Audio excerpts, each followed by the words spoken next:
Hello, hello, c'est Fanny de l'Académie du Yoga. On se retrouve dans cette nouvelle vidéo pour parler du perfectionnisme. Je vous en avais parlé dans la vidéo sur le syndrome de l'imposteur. J'avais essayé de faire quelque chose d'assez concis et je vous ai dit que la vidéo sur le perfectionnisme arriverait plus tard. Donc ça y est, la voilà. Alors, qu'est-ce que le perfectionnisme? C'est un petit peu comme le syndrome de l'imposteur. Si jamais vous n'avez pas vu la vidéo, n'hésitez pas à aller la regarder, ça pourrait vous intéresser.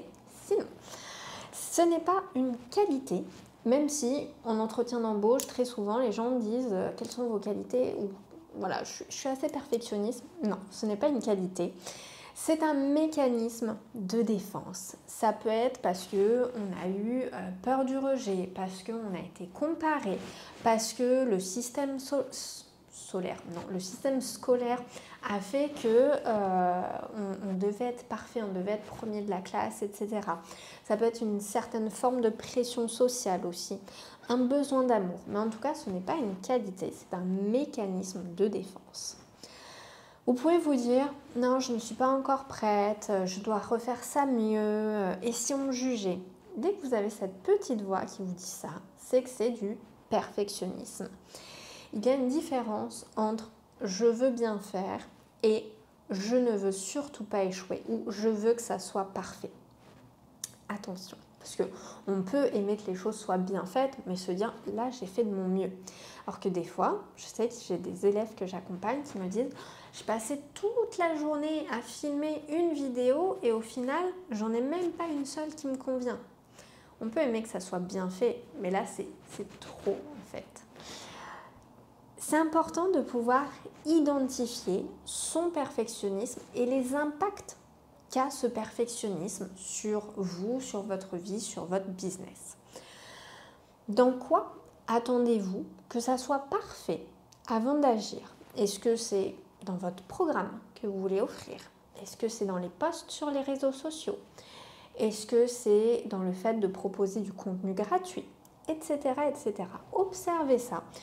Peut-être que c'est les réseaux sociaux, mais ça va être faire des stories où on vous voit, ou faire des posts où on vous voit, etc. etc. Des fois, c'est pas tout partout pareil, c'est pas que les réseaux sociaux, ça peut être une seule chose des réseaux sociaux. Observez ça. Qu'est-ce que vous repoussez ou que vous évitez? Parfois, on a un plan clair, on sait qu'il faut faire ça, ça, ça.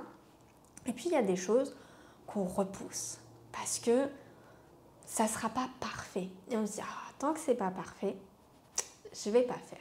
Observez ça, vraiment avec bienveillance envers vous-même.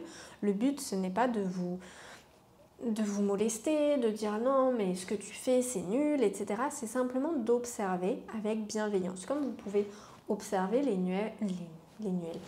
nuages dans le ciel qui passent, observez là ce qui se passe dans votre tête. Quelles sont les phrases que vous dites, quels sont vos schémas répétitifs, vos comportements. À quel moment vous avez peur qu'on ne vous voit pas à la hauteur? À quel moment vous vous dites là, je risque d'être jugé et je risque de me faire critiquer, je risque de déplaire? Observez ça.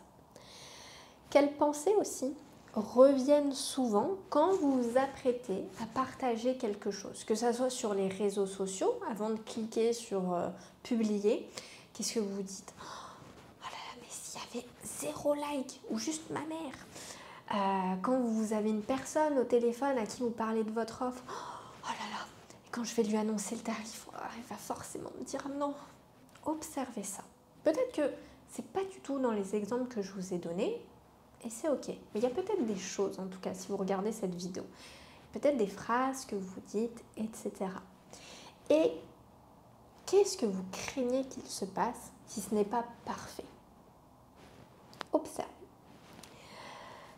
Et dans ce que j'ai dit qu'on allait faire, c'était identifier le perfectionnisme, donc là les questions qu'on a vues juste avant, et l'impact de ce perfectionnisme. Qu'est-ce que le perfectionnisme vous coûte? Ça peut être du temps, parce que vous repoussez le lancement de votre programme. Non, là, il n'est pas encore prêt, etc. Je ne peux pas encore en parler, etc. Ça vous coûte du temps. Ça peut être de l'énergie. Ce que j'ai dit tout à l'heure en exemple, vous recommencez 10, 20 fois une même vidéo. parce qu'elle n'est pas encore parfaite. Ça vous coûte beaucoup d'énergie. Franchement, de parler face à la caméra, de répéter, etc., que ça soit juste un texte comme ça ou un cours, ça prend de l'énergie. Ça peut être de la connexion, parce que vous avez envie que tout soit parfait, sauf qu'au quotidien, vous êtes une personne qui est imparfaite. On est tous imparfaits. Et du coup, vous n'osez pas vous montrer tel que vous êtes, parce que les gens ne cherchent pas à avoir une version de vous parfaite, ils ne cherchent pas à avoir Fanny parfaite.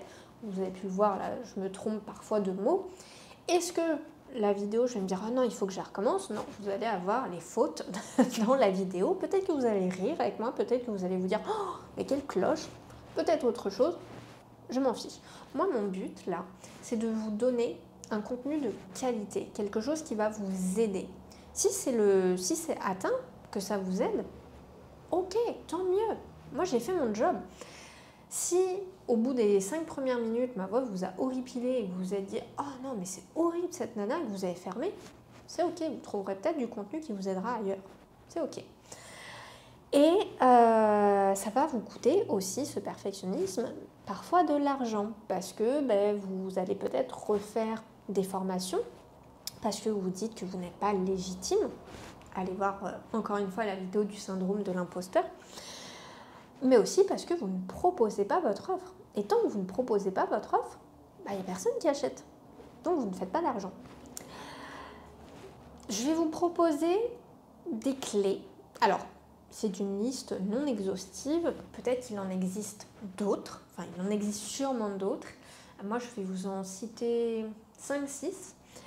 Et si jamais vous avez des choses qui marchent pour vous, moi, je vous invite à laisser un commentaire.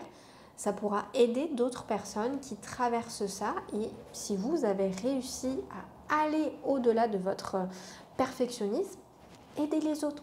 Au moins, vous aurez donné ça et c'est super. La première clé, c'est fait est mieux que parfait. Des fois, il vaut mieux juste faire une vidéo et se dire « Ok, c'est un petit peu brut, c'est pas hyper parfait, je suis pas dans un décor style Bali, les palmiers, la piscine, etc., maillot de bain, machin. » Mais au moins, c'est fait. Le contenu est fait. Et c'est très bien comme ça. Donc, n'hésitez pas à commencer petit, imparfait, brut, mais au moins vivant et authentique. Et ça, vraiment, vous allez voir que les gens, en fait, vont venir se reconnaître un petit peu en vous et vont venir au fur et à mesure s'intéresser à ce que vous faites, etc., etc. Ça prend du temps, c'est sûr. Le but, c'est pas d'être influenceur et d'avoir je ne sais combien de personnes qui nous suivent et de dire « Ah, tenez, je vous vends ci, je vous vends ça ». Non, le but, c'est de montrer ce qu'on a à offrir et d'avoir une offre qui est pérenne. Deuxième chose, c'est célébrer l'action, pas le résultat. Quand vous postez une story alors que vous êtes complètement flippé, quand vous parlez de votre offre à quelqu'un alors que ça vous fout les pétoches, célébrez le fait d'être passé à l'action, même si personne n'a aimé votre story ou ne l'a regardé ou n'a aimé votre post. Même si la personne vous a dit « Ah non, là j'ai pas envie d'acheter, c'est pas le bon moment pour moi ». Vous êtes passé à l'action. Célébrez cet élan au lieu de célébrer le résultat. Oui, quand quelqu'un rentre dans votre univers, achète votre offre, bien évidemment qu'il faut célébrer. C'est une nouvelle personne que vous allez aider et c'est génial. Et pour vous d'un point de vue monétaire, mais aussi d'un point de vue un petit peu de l'ego, parce que on est content, on va aider quelqu'un, sans se placer comme quelqu'un qui va sauver, etc. Mais en tout cas, on va aider quelqu'un, on apporte une solution, on va contribuer. Et de l'autre côté, c'est une nouvelle personne qui rentre dans votre univers. Et ça, c'est cool. Franchement, c'est quelqu'un qui va peut-être faire partie d'une communauté, qui va avoir des résultats, qui va avoir sa vie qui change. Et c'est top. Ensuite, je relis mes notes parce que des fois, j'ai tendance à me perdre. N'hésitez pas à parler à votre part qui est perfectionniste, à votre partie de vous-même. N'hésitez pas même à lui donner un petit surnom, Mademoiselle Impec, Madame Tout est OK. Vous pouvez même mettre en un mot, c'est pas grave. Essayez de créer un dialogue avec cette partie de vous. Ouais, là, t'aimerais que ça soit parfait et tout. Dans ton poste, t'as même fait une faute de frappe. Est-ce que tu as besoin de tout recommencer, tu penses? Ou est-ce que le message, il est clair? Ouais, il est clair. Il y a peut-être des gens qui vont être un petit peu trigger avec ça et qui vont te faire remarquer que tu as fait une faute d'orthographe. Ouais, bah tu le sais que tu as fait une faute d'orthographe. Bah, la prochaine fois, tu t'en feras pas et puis c'est ok. Et puis, est-ce qu'il n'y a que toi qui fais des fautes d'orthographe dans le monde? Non, il y a plein d'autres gens. Ok, il n'y a pas mort d'homme, tout va bien se passer, t'inquiète pas. Faites ce petit discours, peut-être pas comme je le fais, hein, mais n'hésitez pas en tout cas à parler, à rassurer cette part qui est perfectionniste. Autre clé, autoriser le brouillon, le prototype, la version 1.0. Lancez votre programme même s'il n'est pas fini, publiez un réel brut, etc. C'est ok. Moi, ce que je dis aux élèves que j'accompagne, c'est vous allumez la caméra, vous la mettez sur un trépied, vous appuyez sur le bouton pour lancer l'enregistrement, vous allez jusqu'à votre tapis, vous faites votre petit cours, vous revenez, vous appuyez sur le bouton pour arrêter et dans le montage vidéo, vous coupez juste le début et vous coupez juste la fin. Tout ce qui se passe quand vous êtes sur le tapis, vous le gardez. Même si vous vous trompez entre la droite et la gauche, même s'il y a un mot qui ne sort pas correctement, vous le gardez. Et c'est le cas avec cette vidéo. Vous allez voir qu'il y a des moments, comme on a vu tout à l'heure, où les mots ne veulent pas sortir correctement. Vous voyez aussi que je suis une personne qui parle énormément avec ses mains. Peut-être que je devrais le couper, peut-être que je devrais garder les mains comme ça, être plus sérieuse et pas toujours parler avec mes mains. Peut-être, mais la vidéo, je vais la garder comme ça, vous allez la voir comme ça. Et n'hésitez pas à faire la même chose, à vous dire, ok, c'est fait. J'ai pas besoin que ce soit parfait, je garde quelque chose de brut et c'est très bien. Redonner aussi du sens à l'élan au lieu de glorifier la performance. Revenez à l'élan de transmission, de service, d'amour, appelez ça comme vous voulez. Est-ce que vous faites ce que vous faites, prof de yoga, pilates, etc., parce que vous avez envie que ça soit parfait, pour être parfaite, pour qu'on vous dise « Waouh, tu fais ça, c'est génial, tu gères ». Ou est-ce que vous faites ça parce que ça vous anime, parce que ça vous plaît, parce que c'est quelque chose qui, vous savez, peut aider des gens et vous avez vraiment envie de ça. Observez ça. Qu'est-ce qui vous tient vraiment à cœur? C'est juste ça.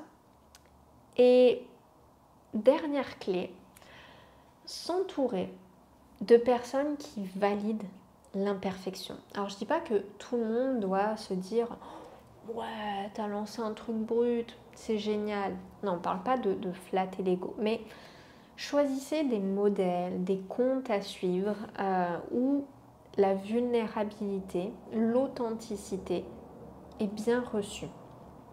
Observez qui vous suivez sur les réseaux sociaux. Est-ce que vous suivez que des comptes de profs de yoga ou peu importe qui vous suivez, ça peut même être des célébrités, des mannequins, etc. Est-ce que vous suivez que des comptes où c'est bien léché, bien présenté, il y a les vêtements de mode, les accessoires, il y a les cheveux qui partent pas en cacahuète, les personnes...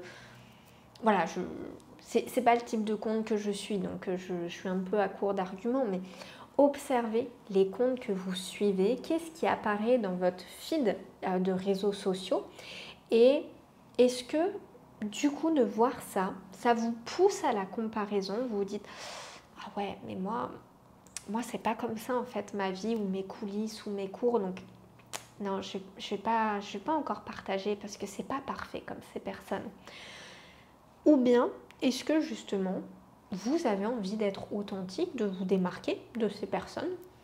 Mais je trouve que quand on suit des comptes comme ça qui sont vraiment bruts, authentiques, on s'autorise un peu plus à l'être. Parce qu'on se dit, ok, je ne suis pas toute seule. Et n'hésitez pas à vous désabonner des comptes qui vous mettent trop la pression. C'est ok. Les gens ne vont pas dire, ah, tu t'es désabonné de moi. Non, ils ont d'autres choses à faire, c'est ok. Rappelez-vous en tout cas que ce que vous proposez avec le cœur vaut toujours plus qu'une idée que vous retenez par peur. Personnellement, et je dis juste personnellement, mais moi je préfère être critiquée pour ma vérité que félicitée pour un masque que je porte. Je vous laisse méditer là-dessus. Je vous dis à très bientôt pour la prochaine vidéo. Prenez soin de vous.